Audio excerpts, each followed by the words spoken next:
Okay, everybody, we are here with Jason Allen Smith. He is the star of a new film called The Changed. It's coming up March 4th, and that's going to be in theaters and on demand. Jason, how's it going, dude? Great, man. Great. How are you? I'm well. I'm well. Um, The Changed. Can you tell us about? Can you give us a rundown of this film?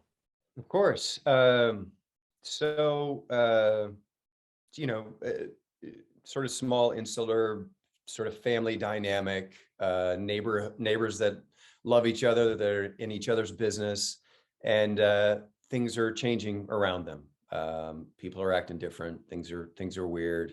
Alerts are going off. There's closures, and we kind of jump into the story amidst those happenings, right? And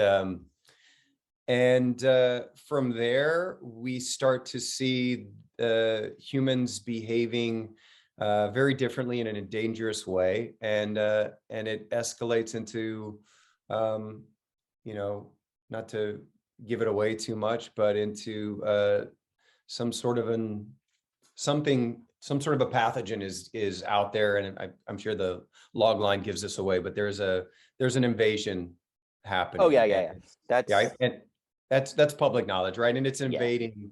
They're taking over humans, and so you don't know if you're talking to your friend or you're talking to a version of your friend that's now inhabited by someone else. So yeah, and it's essentially one of those films where for us in this story, everything's closing in on us, Mhm. um, and you're constantly worried. You're trying to go about your day, but you're constantly worried. Uh, that where's your wife? Where's your friend? Where's your mom? Where's your sister? Where's the people across the country that you're friends with? What's going on? It's all breaking down and closing in on us. Mhm. Yeah, it feels very, body snatchers. It also feels like a very, I don't know, a commentary on what we've just gone through. Yeah, Um, yeah. so Mangelo is he always does this. I was speaking earlier about Mike and I have done 4 movies together. oh, He cool. always writes something. It takes 2 or 3 years to get it made, and then it is almost always perfectly timed to what's going on in the world. It's as Um, though he has this sort of, you know, finger on the pulse of what is the future 18 months from there, or 24 months later, and then it happens. And so it was really interesting. And we shot it during the pandemic, but it wasn't written to mirror the pandemic. It was just he had an earlier property that was this subject matter, and he took the first few pages, expanded into sort of a prequel, and consolidated it down into this small single house experience. wow. Um, Ask him if he can write a script where we all win the lottery. And there's world peace. Uh, Right. Just something sweet and lots of dancing, yes, yeah, I'd be down. I'd be right? totally down. Um, Dancing, nice, and kisses, lots of kisses. lots of all of the kisses. Um, can you tell us about your character, Mac, Yes. and how he plays into this whole story? I It's my house that we all are essentially quarantined in during this. I, married, no children, friends with my neighbors, friends with a neighborhood gal who we kind of have a surrogate relationship with. And I'm really, I think in this story, I'm really tasked with trying to figure everything out, and not knowing at all how to do that. Trying to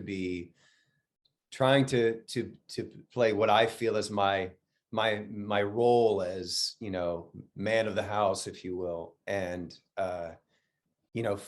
failing at it, and at every turn trying to make the right decision, and second guessing, and dealing with everyone around me, and trying to preserve our lives, in the face of what could be death, or a loss of self, if you will. Well, I mean, let's be fair to the poor guy. I mean, there is Right. an invasion, Right. so there's plenty of reason to doubt. Um, Now we did talk about the script, but what is it that really pulled you in this time? You Hmm. have a working relationship, so Yeah. there's that. But what really hooked you with this particular script?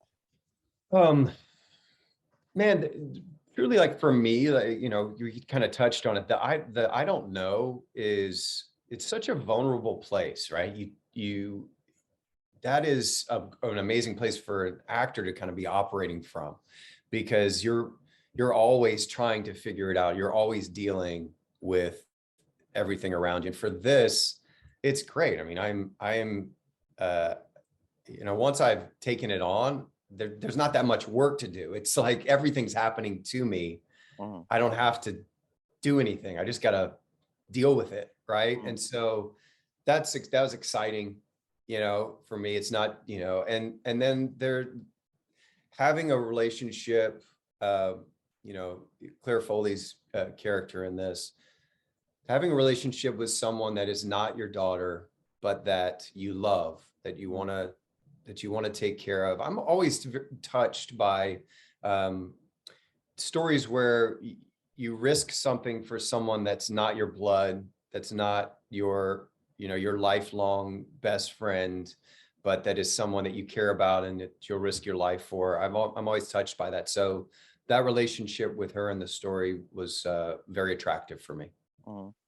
Yeah, And we also, all. I have a 6-year-old, and she's a 19-year-old, and so to deal with, I mean, I don't deal with many 19-year-olds, right? So it's interesting, that dynamic of relationship and what it is to be you know 40-year-old and a 19-year-old, and deal with what we're faced with Mhm. is interesting. Oh, well, that 6-year-old's gonna be 19 soon enough. Oh my God, terrifying! Don't Um, say that. ugh. So, Yeah. okay, so can you tell me what it was like working with Tony Todd? Tony Todd, outside of being an amazing actor, is a brilliant, sweet, uh, interested human, and so generous. And I would not say this. I'd be like, you can ask me about a lot of people that I've worked with, not on camera, and I'll tell you they're not that.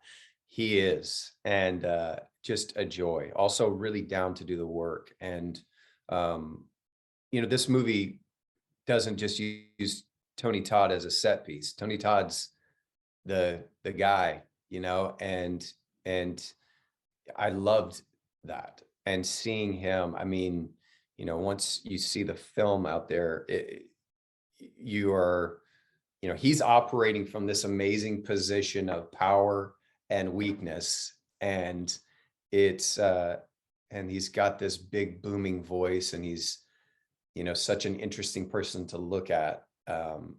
It was awesome. There's nobody would have been better for that than If him. I mean, be honest, did you make him say Helen or anything from Candyman? I Um, didn't. I didn't. just say it one time. Um, Just well, like a whisper, please. well, I haven't gotten to see the film yet, Yeah. but I am looking forward to it because I love those type of claustrophobic paranoia, movies. Yeah. Also very There's a Night of lot the Living of, Dead. well, since you haven't seen it, I'll tell you that there's a lot of questions about joining, like like what we talked about, floating into the abyss of whatever, this sort of like joining that hive, Yeah, yeah. becomes everything becomes easy and it's fine, and there's still a level of consciousness that you can have, right? That's the question, right? Do you join the that think and behavior and get better by their perception, or do you stay this rebel human Mhm. making their own decisions? And I Yeah. think that question is another extremely interesting one, right? And an extremely interesting one to deal with in the story. That's that's like, and that also mirrors our lives. It mirrors the world. It mirrors, you know, power dynamics and everything. Yeah. Well, yeah, and giving in, and what is better, you know? Yeah, what is So better? Right. so There's no one that's right in this, yeah, which is pretty cool. yeah, it sounds I'm looking forward to it. Totally looking forward to it now. And yeah, I have to wrap this up, but I know, listen, man. make sure you speak to Michael about our script idea, and Yeah, I will. I will. I'll talk to him about that. and best of luck on this release. Hey, thanks, man. If you need me, I'm easy to get a hold of, and Brigade can get you in touch with me if there's any other follow-up stuff. And then Perfect. and social medias, I make it pretty easy too. Awesome. Well, I appreciate your time, everybody. The Changed comes out March 4th in theaters on demand. And Jason, it was a pleasure. My pleasure too. Thank All you, right. sir.